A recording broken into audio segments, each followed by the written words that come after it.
Today is Tuesday, August 20, 2019. Before long, the American people will have another presidential elections. Many of us, those who are allowed to vote, recognize that we've been had. But what matters now is know why we've been had. It's almost like a young woman who's been courted by a few guys. Chances are she doesn't choose the man who is the best for her, because she listens most likely to the guy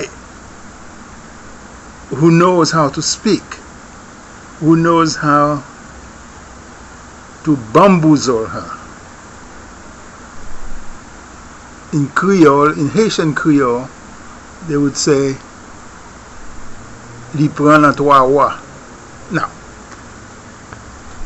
there is a saying that those who don't study history, those who've forgotten history, are condemned to repeat it. The video you are about to watch will be different, will present a history that's very different from what you are taught in school. Let's say it's American history and the 2020 elections.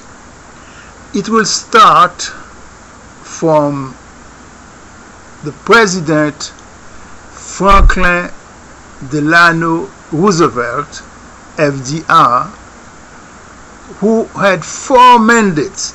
He was re-elected 4 times. And you learn why. And then the video goes all the way to Bill Clinton and has a warning, give us a warning about the next elections.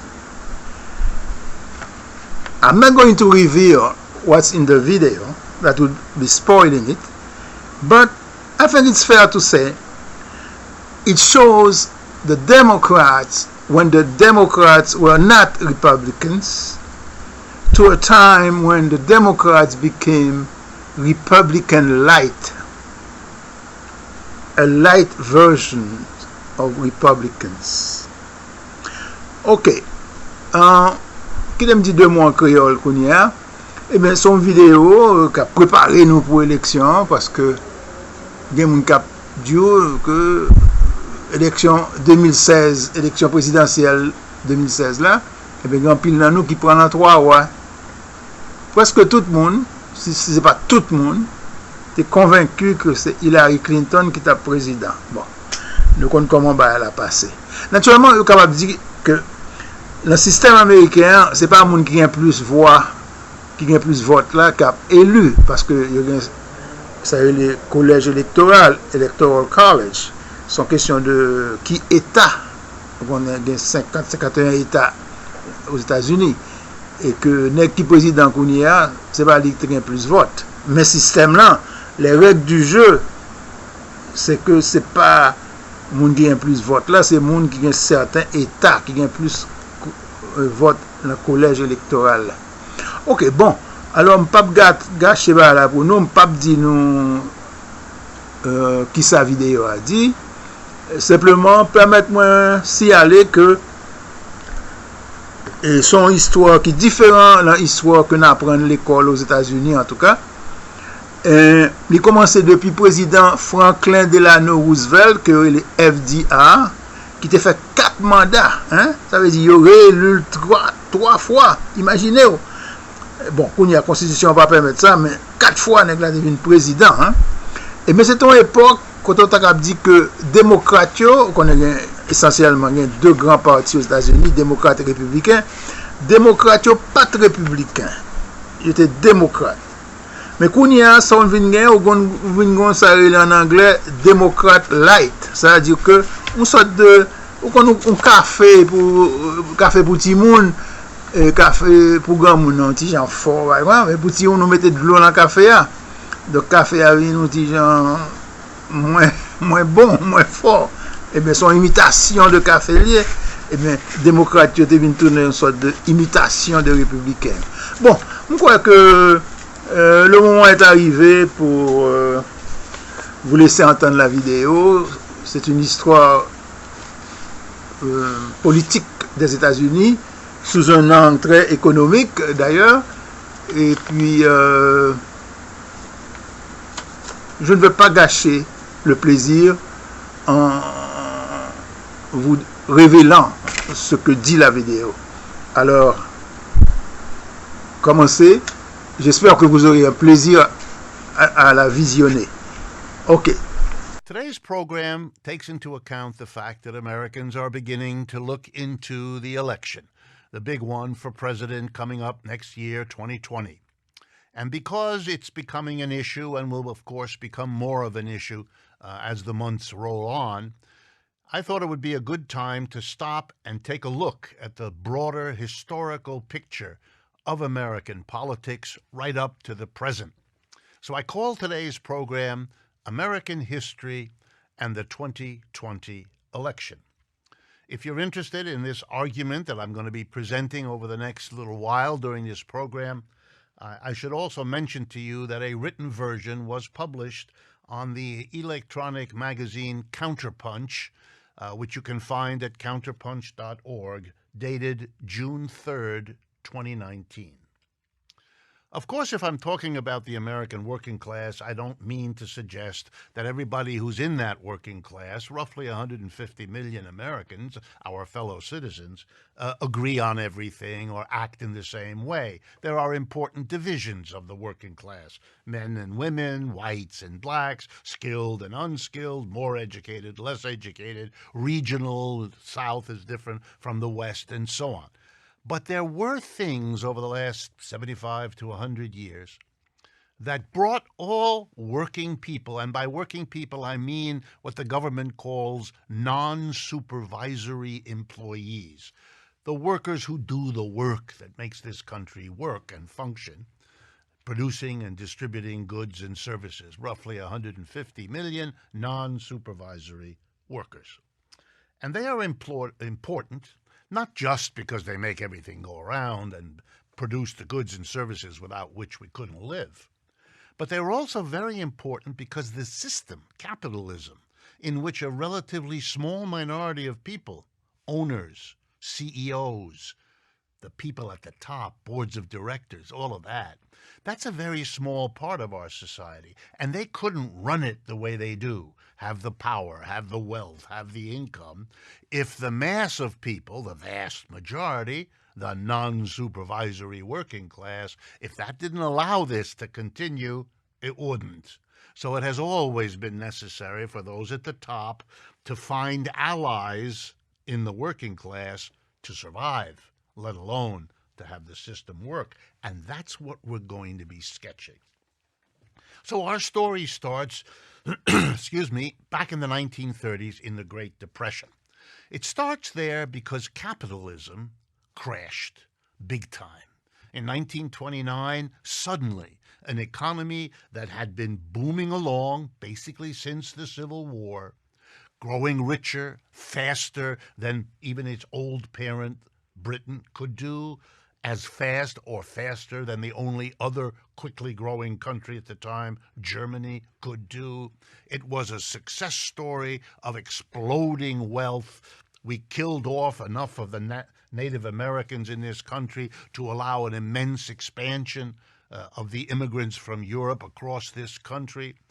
The wealth created the great names of that time, the Rockefellers, the Carnegies, all of those people who got called by the name that most people understood applied. They were called robber barons, and they became extremely wealthy. And they celebrated a system that made them wealthy. And they convinced everyone pretty well that the wealth and the growth in this country was somehow their doing, not the work of the mass of people, but the genius of the captains of industry, the robber barons. And they did a pretty good job of convincing people until the crash of 1929, when suddenly this great capitalist system, with all of these rich Rockefellers, etc., at the helm, fell apart. Between 1929 and 1933, there was a continuing collapse. By 1933, the unemployment rate in the United States was 25%. That means 1 out of 4 people were without a job, which means every family had either a mama or a papa or a cousin or an uncle without work, and therefore was affected. Whatever savings people had accumulated were quickly used up. Because there was no support for unemployed people, there was no unemployment compensation system. Then people had nowhere to turn. The desperation was captured in novels like Of Mice and Men, or the other great works of Steinbeck, Dreiser, and the other novelists of the time, The Grapes of Wrath, that you may remember when you read them as a high school or college student. And in that collapse, the mass of the American working class finally saw through the pretenses of a capitalism. They saw what capitalism could deliver, not the goods, but the really bads. And the American working class drew a conclusion. And the conclusion was the political party that represented capitalism, the support of capitalism, the wealth of the rich capitalists, the Republicans, were the people that were not working men and women's friend. They turned and placed their hopes in a new direction. Some of them decided to go with the Democratic Party. At least it wasn't the Republicans. At least it showed some sympathy. And many of them decided to do something much more dramatic. They joined labor unions in a way that Americans had never done before. The greatest wave of labor organization in the history of the United States took place in the depths of the Depression of the 1930s, as millions of Americans who had never been in a union before, whose parents had never had anything to do with unions before, decided the best way to get through the hard times of a terrible depression were to unify with other workers and work together to make something happen. Those who were even more upset by what was happening to them and to the economic system they thought they could rely on, they joined 2 socialist parties and a communist party. And those parties became very important in American history at that time. And indeed, there was a coalition, an alliance between the Communist Party, the Socialist parties, the labor organizers under the heading of the CIO, the Congress of Industrial Organizations. And they went to the then newly elected President of the United States, a Democrat, brought in because of the upset with the Republicans that had been boasting of the great achievements of capitalism. They went to that new president and they said, "We put you in office. You're here to help us through this terrible depression. If you do, we will celebrate you. And if you don't, we will vote you out." The communists, the socialists, and the unions. And together they represented tens of millions of people. And the president, Mr. Roosevelt, got the message. He went back to the rich people he came from and the big leaders of business that he was one of. And he said, "I just had a meeting with the communists, socialists, and the unionists, and they basically read me the riot act. I better help those people, the mass of Americans, through this depression, or I'm out of here.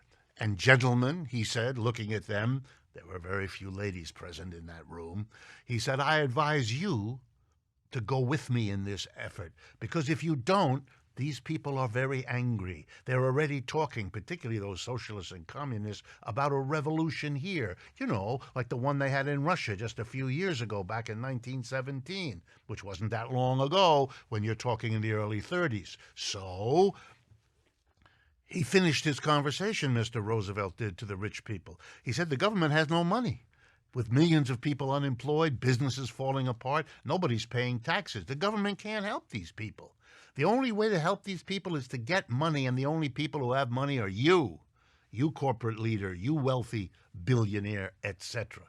So you've got to give me the money that I can take care of the mass of people. And I urge you to do it, because if you don't, there's a good chance those people will remove whatever money you have, and you won't be in a position to give anybody anything. Half of those businesses bought Mr. Roosevelt's argument, and they said, okay. And Mr. Roosevelt then went and did something. And what he did was to take money from the rich, taxing them very highly, borrowing what he didn't tax from them, basically telling them they had no choice. And he used the money to create the Social Security system, to suddenly go to all American families and say, you're elderly, you're people 65 years of age and older, I'm going to give them a check, a government Social Security check, every month for the rest of their lives. He created the unemployment compensation system. For the first time, you lose a job through no fault of your own, the government will give you a check every week for a year or two to help you through. Number 3, a minimum wage. We never had that before in America, just like we never had a Social Security system before, or unemployment compensation. Suddenly, if you had a job, you couldn't be paid below a certain amount because it was indignant for you and without dignity for the society to treat people this way. What an idea. And finally, the government hiring program. Roosevelt telling the American people, if the private capitalists of this country can't or won't hire millions of Americans who only ask for a job, then I will as president, and he did. He hired roughly 15 million people between 1934 and 41. The American working class could not believe what they had accomplished. Through that alliance of the communists, the socialists, and the unions, they had gotten a president to tax the rich and the corporations to provide a vast program of help and support to working men and women, the working class. And the working class made a commitment. This is our guy, Mr. Roosevelt. And so they turned to his party, the Democratic Party, and said, this is the party of the working class, and we're going to support you. And how powerful was it? Well, let's see. Mr. Roosevelt was president 4 times. He was reelected 3 times by overwhelming support of the American working class. It became the Democratic Party. The Democratic Party became it.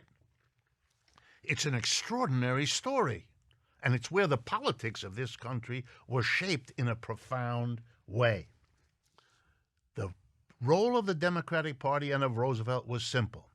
Capitalism as a system, if left in the hands of private enterprises, capitalists, and big corporations, can and will blow itself up and produce catastrophes like the Great Depression. And the only way to manage that, to prevent it from happening over and over again, is to bring the government in a massive intervention of an ongoing sort, like Social Security, unemployment compensation, minimum wage legislation, and federal jobs when the private sector can't provide a living wage to everybody who needs and wants one. What a commitment. And who's to pay for it? Big business and the rich. And that set the tone for what the Democratic Party did. But it also set the tone for what the business community would do next. Confronted by a massive defeat, they had to pay. They had to pay taxes like they had never paid before to fund a program of helping the mass of people. They had been made to be the problems of our society, the robber barons who cared for profits but not for the condition of the American people. Capitalism had given itself a black eye, and the Democratic Party pointed at it and said, never again. And the business community was horrified. Would they have to pay big taxes forever in this system? Would they not be on top of it? Would they be having to be responsible? No, they said. And the rest of this story is how American politics were changed after Mr. Roosevelt was gone. We've come to the end of the first half of this program. So before I, having teased you a bit, take you to the next step, bringing it up to the present, I want to remind you, please, to follow us on YouTube. YouTube/Democracy at Work is how you can find this program. And supporting us that way is an enormous encouragement in a very practical way for us. Please make use of our websites, rdwolff.com and democracyatwork.info. And as always, a special thanks to the Patreon community whose support and encouragement is crucial to every program we produce. Stay with us. We will be right back.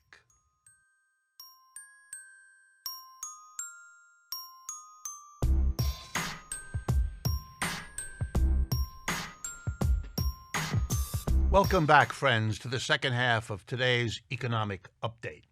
We had taken our story of the American working class's history through the Great Depression and even to the end of World War II. And that was the crucial time because the Depression was now over. The working class had embraced the Democratic Party of Franklin Roosevelt and vice versa. The war had put Americans back to work. Half of the unemployed took on a uniform. The other half went to work producing the uniforms and guns and ships and all the rest. And so 1945 is the crucial end of the Depression, the return of people to jobs, and the death of Mr. Roosevelt. And that was the opportunity for the reaction, for the Republican Party to lead the way in pushing back against all that had been accomplished in the 1930s. Undoing what had been done. That thing had been called the New Deal, so now the agenda was to undo the New Deal. And the way the Republican Party and the business community, working very closely together, did that was to destroy the New Deal coalition, that combination of communists and socialists on the one hand and unions on the other. The working class's leadership, congealed in those groups, communists, socialists, and labor unions, had to be destroyed so that the Republicans could then find allies within the working class to pull over to their side so it wouldn't face them in the devastatingly successful run of the Democrats under four presidencies of Mr. Roosevelt. So here's how they did it. First, they went after the communists. They were not leaders of a working class. They were evil agents of a foreign power, and you got rid of them. The minute you finished, you did the same to the socialists and said they were the same as the communists. They just spelled it in a different way. And you taught Americans to be very frightened of all of that and very hostile. And Russia became the great enemy.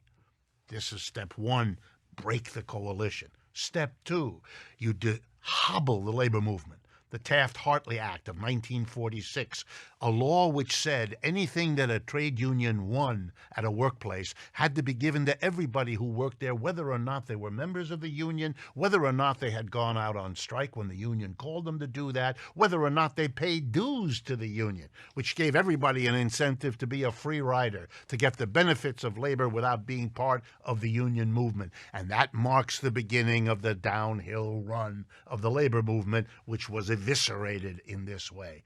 Businesses decided they could make more money by going out of the country. You began that hemorrhaging of jobs out of the country to cheap labor somewhere else, which the unions couldn't fight because they were fighting a battle to survive the onslaught of the government's attack on them. It worked. The long and the short of it is, it worked. The New Deal coalition was broken up. Part of the effort was also to send the women who had been pulled into the labor force.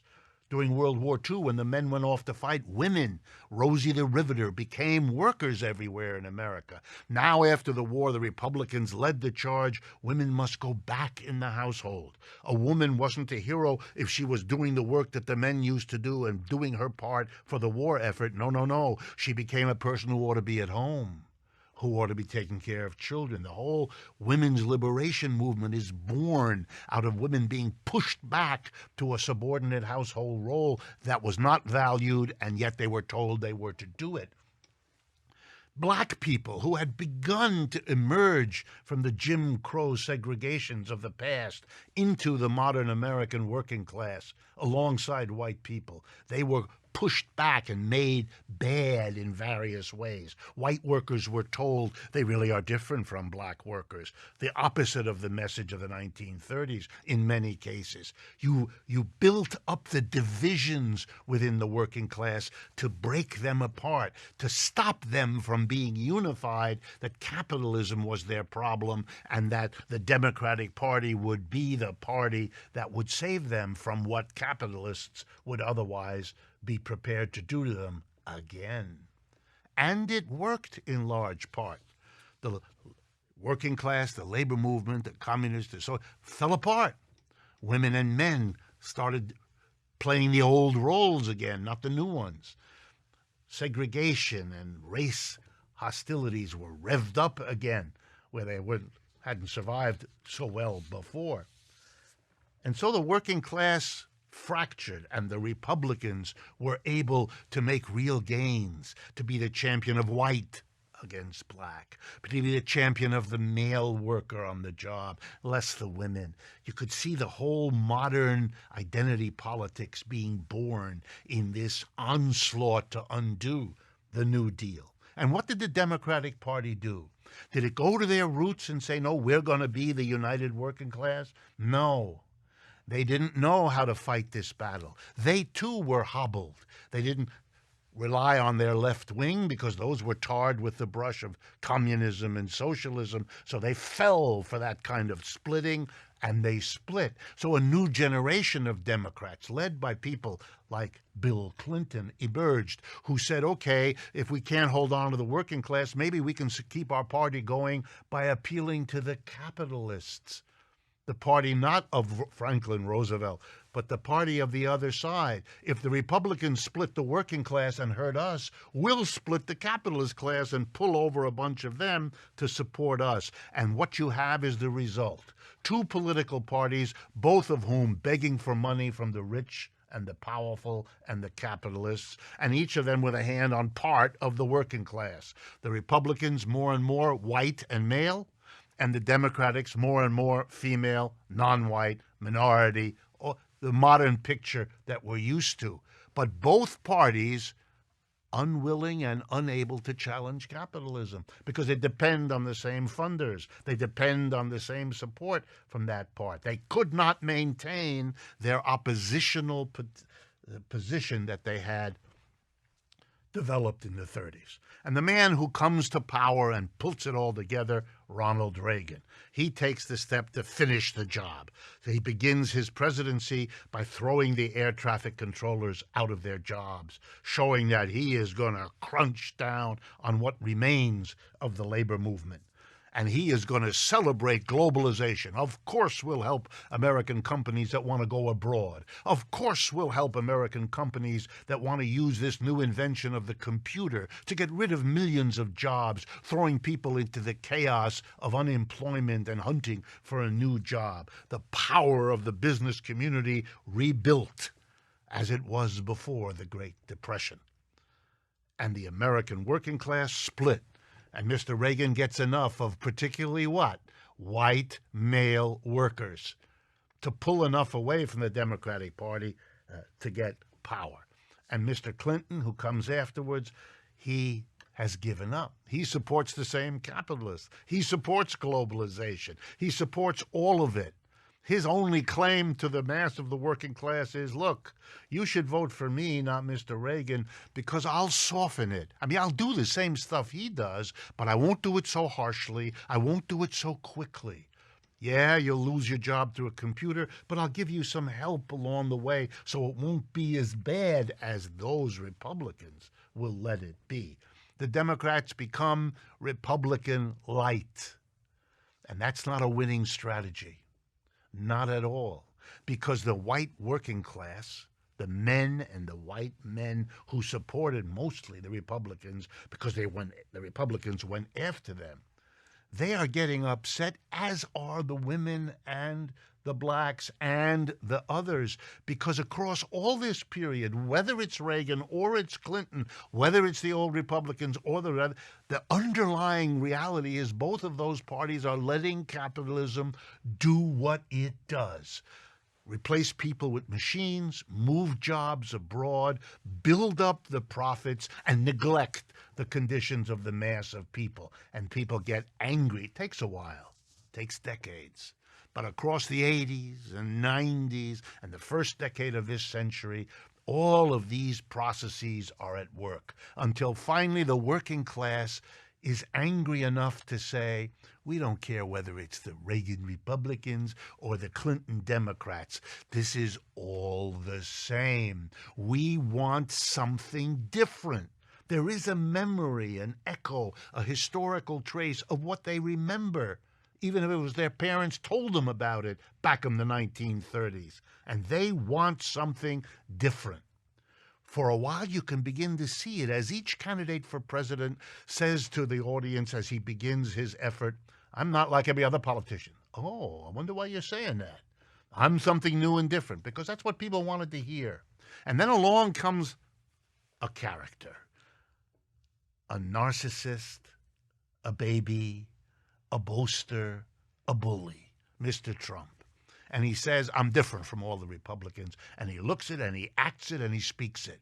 And he defeats all of the old Republicans inside that party. And then he defeats the Clinton other side in the other party. And he becomes the president because the working class was so angry at what had been done to them in the rollback of the New Deal by Republicans and Democrats, with the only difference being the Democrats did it a little slower. They were so angry they wanted somebody different, and if the only offer of something really different was Mr. Trump, well, they'll surprise everybody, raising their collective middle finger and vote for that. Really hoping it'll make a change? No. Maybe, but what's to lose, as Mr. Trump himself said. So here we have it. We have the working class has been crucial at every step of the way in allowing, in coming forward, in retreating, in allowing the destruction of its institutions that had protected it. You know, in Europe, none of this kind of thing happened in the same way. Why? Because the working class did not suffer the kind of crushing that happened here. They held on to their socialist parties, they held on to their communist parties, and they held on to their unions, which is why you couldn't do in Italy or France or Germany or Scandinavia what the capitalists could do here after the war, which is why they have universal health insurance and subsidized colleges and all the things that Americans vaguely dream of, which they have and they will not let go in Europe. So the American working class is at a kind of crossroads, isn't it? What's it going to do now? Is it going to realize that the unity of the white and black and men and women and African Americans and on, is it going to pull that all together? And why? Because that's what you won the last time in the 1930s. And that's what you lost since then. And no way is Mr. Trump going to bring you any of that back. He's one of them, even if he acts the bully and acts the crazy. He's one of them. He's part of the rollback of the New Deal. And the Democratic Party in 2020 will have to face that. If they go for someone like Mr. Biden, they're saying to the American working class, we've learned nothing from this history.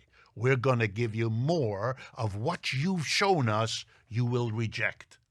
First when you voted for Reagan, and again when you voted for Trump. Another one of those losers? Or are you going to go in a direction of unity?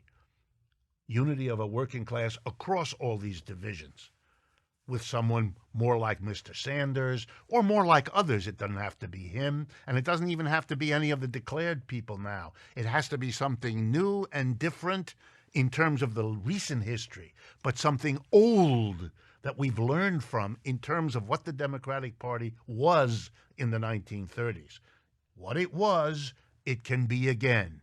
But the question is when and how and who will make that happen.